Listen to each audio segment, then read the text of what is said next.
ఒక్కరోజైనా ఒక్కసారైనా కృష్ణ బోధ విని బ్రతుకు నేస్తమా. గీత గొప్పతనం తెలుస్తుంది మిత్రమా.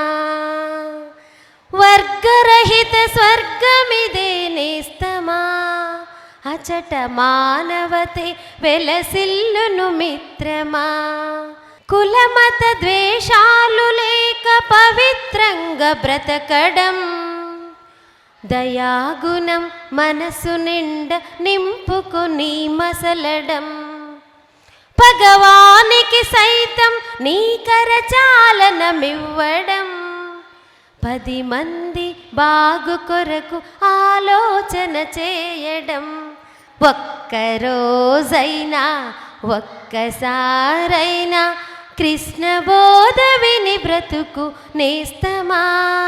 గీత గొప్పతనం తెలుస్తుంది మిత్రమా.